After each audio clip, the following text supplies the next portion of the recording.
Hi ಎಲ್ಲರೂ ಹೇಗಿದ್ದೀರಾ? ಬನ್ನಿ ಇವತ್ತು ಹೆಲ್ದಿ ಆಗಿರುವಂಥ ಒಂದು ಒಳ್ಳೆ ಚಟ್ನಿ ರೆಸಿಪಿ ಮಾಡೋದು ಹೇಗೆ ಅಂತ ನೋಡ್ಕೊಂಬರೋಣ. ಹೆಲ್ದಿಯಾಗಿ ಹಾಗೆ ಟೇಸ್ಟಿಯಾಗಿ ಹೇಗೆ ಮಾಡ್ಕೊಳ್ಳೋದು ಅಂತ ನೋಡ್ಕೊಂಬರೋಣ.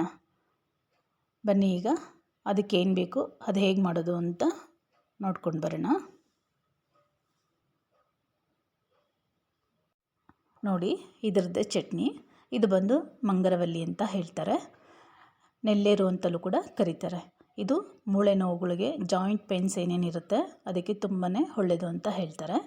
ಇದನ್ನು ಕ್ಲೀನ್ ಮಾಡ್ಕೊಳ್ಳುವಾಗ ನಾವು ಸ್ವಲ್ಪ ಕೈಗೆ ಎಣ್ಣೆ ಹಚ್ಕೊಂಡು ಅಥವಾ ಗ್ಲೌಸ್ ಆದರೂ ಯೂಸ್ ಮಾಡ್ಕೊಂಡು ಇದನ್ನು ಕ್ಲೀನ್ ಮಾಡ್ಕೋಬೇಕಾಗತ್ತೆ. ಇಲ್ಲಾಂದರೆ ತುಂಬಾ ಒಂಥರ ಹಿಚ್ಚಿಂಗ್ ಆಗುತ್ತೆ. ನೋಡಿ, ಈಗ ಇದನ್ನು ಅದರದ್ದು ಜಾಯಿಂಟ್ಸ್ ಎಲ್ಲ ಏನಿದೆ ಹಾಫ್ ಇಂಚ್ ಬಿಟ್ಟು ನಾವು ಇದನ್ನು ಕಟ್ ಮಾಡ್ಕೊಳ್ಳೋಣ. ಇದು ಕಟ್ ಮಾಡ್ಕೊಳ್ಳೋ ಪ್ರೊಸೀಜರ್ ತುಂಬಾ ಟೈಮ್ ತಗೊಳ್ಳುತ್ತೆ. ನಿಧಾನವಾಗಿ ನಾವು ಇದನ್ನು ಕ್ಲೀನ್ ಮಾಡ್ಕೋಬೇಕಾಗತ್ತೆ. ಇದು ಬಂದು ಸ್ವಲ್ಪ ಬಲ್ತಿದೆ. ಎಳೆದು ಸಿಕ್ಕಿದ್ರೆ ಕ್ಲೀನ್ ಮಾಡ್ಕೊಳ್ಳೋಕ್ಕೂ ತುಂಬಾ ಚೆನ್ನಾಗಿರುತ್ತೆ, ಹಾಗೆ ಬೇಗನೂ ಆಗುತ್ತೆ. ನಂಗೆ ಇಷ್ಟೆಲ್ಲ ಕಟ್ ಮಾಡಿ ಇಟ್ಕೊಳ್ಳಿಕ್ಕೆ ಒಂದು 10 ನಿಮಿಷ ಟೈಮ್ ತೊಗೊಳ್ತು. ಇದು ಬಲ್ತಿರೋದ್ರಿಂದ ಸ್ವಲ್ಪ ಟೈಮ್ ತುಂಬಾ ತೊಗೊಳ್ತು. ಇದನ್ನು ಚಟ್ನಿ ಮಾಡಿ ಇಟ್ಕೊಂಡ್ರೆ, ನೀರು ಹಾಕ್ಕೊಳ್ದೆ ರುಬ್ಬಿ ಚಟ್ನಿ ಮಾಡಿ ಇಟ್ಕೊಂಡ್ರೆ ಒಂದು ವಾರದವರೆಗೂ ಇಟ್ಕೊಂಡು ತಿನ್ಬೋದು ಫ್ರಿಜ್ಜಲ್ಲಿ ಇಟ್ಕೊಂಡು. ಇಲ್ಲಾಂದರೆ ಚಟ್ನಿ ಪುಡಿ ಕೂಡ ಇದರಲ್ಲಿ ಮಾಡ್ಕೋಬೋದು, ತುಂಬಾ ಚೆನ್ನಾಗಿರುತ್ತೆ. ಡೈಲಿ ಒಂದೊಂದು ಸ್ಪೂನು ಚಟ್ನಿ ಪುಡಿ ಹಾಕ್ಕೊಂಡು ತಿನ್ನೋದ್ರಿಂದನೂ ಈ ಮೂಳೆಗಳಿಗೆ ತುಂಬಾ ಒಳ್ಳೆಯದು ಅಂತ ಹೇಳ್ತಾರೆ. ಯಾರ್ಯಾರಿಗೆಲ್ಲ ಸೊಂಟ ನೋವು, ಮಂಡಿ ನೋವು ಎಲ್ಲ ಇದೆ, ಅವರು ಡೈಲಿ ಇದನ್ನು ಯೂಸ್ ಮಾಡೋದು ತುಂಬ ಒಳ್ಳೆಯದು. ನೋಡಿ, ಈ ರೀತಿ ಕಟ್ ಮಾಡಿ ಇಟ್ಕೋಬೇಕಾಗತ್ತೆ. ಎಳೆದಾಗಿದ್ದರೆ ನೀಟಾಗಿ ಕಟ್ಟಾಗಿರೋದು. ಇದು ತುಂಬ ಬಲ್ತಿದೆ, ಹಾಗಾಗಿ ನೋಡಿ ತುಂಬಾ ನಾರಿದೆ ಇದರಲ್ಲಿ. ಹೀಗೆ ಪ್ರತಿಯೊಂದನ್ನು ನೀಟಾಗಿ ಕಟ್ ಮಾಡಿಬಿಟ್ಟು ತೊಳೆದು ನೀಟಾಗಿ ಇಟ್ಕೊಳ್ಳೋಣ.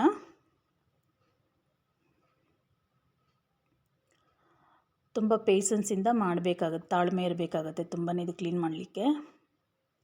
ಮರೀದೆ ಗ್ಲೌಸ್ ಹಾಕ್ಕೊಳ್ಳಿ. ನೀವು ಗ್ಲೌಸ್ ಹಾಕ್ಕೊಂಡು ಮಾಡೋದ್ರಿಂದ ಇಚ್ಚಿಂಗ್ ಆಗೋಲ್ಲ. ನನಗೆ ತುಂಬಾ ಎಣ್ಣೆ ಹಚ್ಕೊಂಡ್ರೂ ಸಹ ತುಂಬಾ ಇಚ್ಚಿಂಗ್ ಇತ್ತು ನನಗೆ.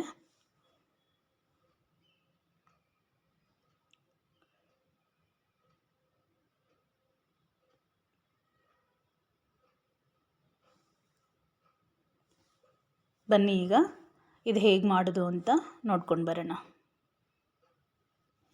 ನೋಡಿ, ಸ್ಟವ್ ಮೇಲೆ ಬಾಣಲಿ ಇಟ್ಕೊಂಡು ಎಣ್ಣೆ ಹಾಕ್ಕೊಂಡಿದ್ದೀನಿ. ಎಣ್ಣೆ ಕಾದಿದೆ. ಈಗ 2 ಸ್ಪೂನ್ ಆಗೋಷ್ಟು ಕಪ್ಪು ಉದ್ದಿನ ಕಾಳು ಹಾಕ್ಕೊಳ್ತಾ ಇದ್ದೀನಿ. ಲೋ ಫ್ಲೇಮಲ್ಲೇ ಇಟ್ಕೊಂಡು ಇದನ್ನು ಚೆನ್ನಾಗಿ ಫ್ರೈ ಮಾಡ್ಕೋಬೇಕಾಗತ್ತೆ. ಉದ್ದಿನ ಕಾಳು ಹಾಕಿ ಒಂದು 3-4 ನಿಮಿಷ ಆದ ನಂತರ ನಾವು ಒಣಮೆಣ್ಸಿನ್ಕಾಯಿನ ಹಾಕ್ಕೊಳ್ಳೋಣ. ನೋಡಿ, ಈಗ ಒಣಮೆಣ್ಸಿನ್ಕಾಯಿ ಖಾರಕ್ಕೆ ನಿಮ್ಗೆ ಎಷ್ಟು ಬೇಕಾಗುತ್ತೋ ಅಷ್ಟು ನೋಡಿಕೊಂಡು ಒಣಮೆಣ್ಸಿನ್ಕಾಯಿನ ಹಾಕ್ಕೊಂಡು ಅದನ್ನು ಸಹ ಚೆನ್ನಾಗಿ ಫ್ರೈ ಮಾಡ್ಕೊಳ್ಳೋಣ. ಎಲ್ಲೂ ಲೋ ಫ್ಲೇಮಲ್ಲೇ ಮಾಡ್ಕೋಬೇಕಾಗತ್ತೆ. ಆಗಲೇ ಅದು ಒಳಗಡೆ ಎಲ್ಲ ನೀಟಾಗಿ ಫ್ರೈ ಆಗಿ ಒಳ್ಳೆ ಟೇಸ್ಟ್ ಕೊಡುತ್ತೆ. ನೋಡಿ, ಈಗ ಬೆಳ್ಳುಳ್ಳಿ ಒಂದು 10-15 ಪಾಯಿ ಆಗೋಷ್ಟು ಬೆಳ್ಳುಳ್ಳಿನ ಹಾಕ್ಕೊಳ್ತಾ ಇದ್ದೀನಿ.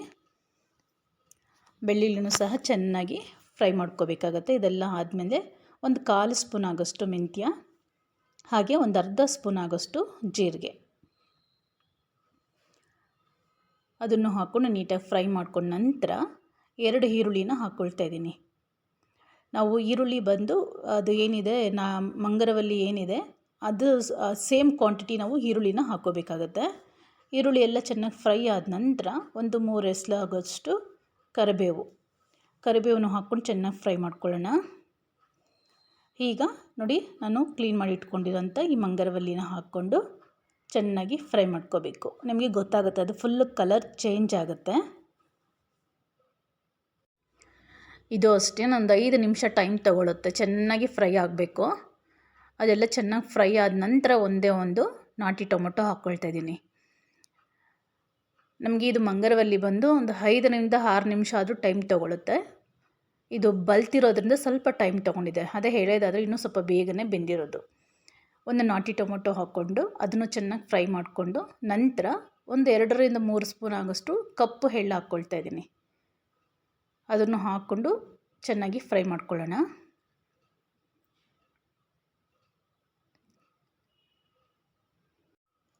ಎಲ್ಲವೂ ಲೋ ಫ್ಲೇಮಲ್ಲೇ ನೀಟಾಗಿ ಫ್ರೈ ಮಾಡ್ಕೋಬೇಕಾಗತ್ತೆ. ನಾವೆಷ್ಟು ಚೆನ್ನಾಗಿ ಇದನ್ನು ಫ್ರೈ ಮಾಡ್ಕೊಳ್ತೀವಿ ಅಷ್ಟು ಚೆನ್ನಾಗಿ ಟೇಸ್ಟಿಯಾಗಿ ಚಟ್ನಿ ಬರುತ್ತೆ.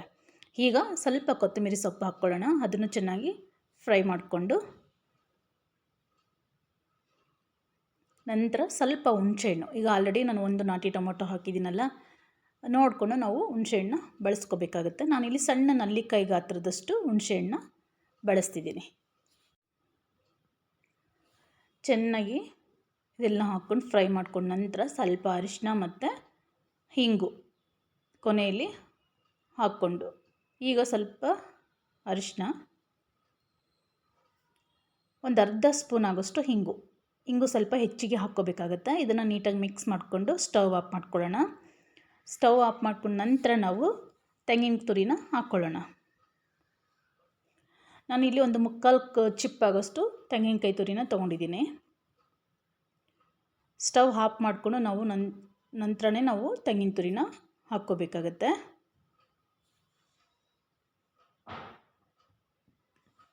ಅದನ್ನು ನೀಟಾಗಿ ಮಿಕ್ಸ್ ಮಾಡ್ಕೊಂಡು ಇದು ತಣ್ಣಗಾದ ನಂತರ ನಾವು ಇದನ್ನು ರುಬ್ಕೊಂಡು ಬರೋಣ. ರುಚಿಗೆ ತಕ್ಕಷ್ಟು ಉಪ್ಪನ್ನು ಈಗಲೇ ನಾವು ಇಲ್ಲಿ ಹಾಕ್ಕೊಂಬಿಡೋಣ.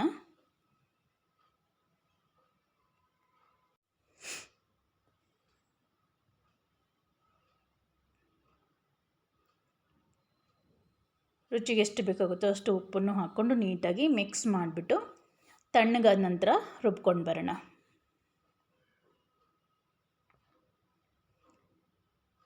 ಇದನ್ನು ತುಂಬ ತರ್ತರಿಯಾಗೂ ರುಬ್ಬೋದು ಬೇಡ, ಹಾಗೆ ತುಂಬ ನುಣ್ಣಕ್ಕೂ ಬೇಡ. ನಾವು ಅನ್ನದ ಜೊತೆ ಆಗಲಿ ಇದನ್ನು ನೋಡಿ ಈಗ ರುಬ್ಕೊಂಡು ಬರ್ತೀನಿ.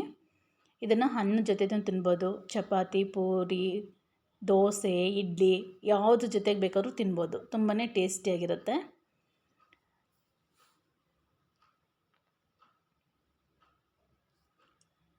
ಸ್ವಲ್ಪ ನೀರು ಹಾಕ್ಕೊಳ್ತಾ ಇದ್ದೀನಿ, ತುಂಬಾ ಗಟ್ಟಿ ಆಯಿತು. ಹಾಗಾಗಿ ಸ್ವಲ್ಪ ನೀರು ಹಾಕ್ಕೊಂಡು ನೋಡಿ ಎಲ್ಲೂ ರುಬ್ಕೊಂಡು ಬಂದಿದ್ದೀನಿ.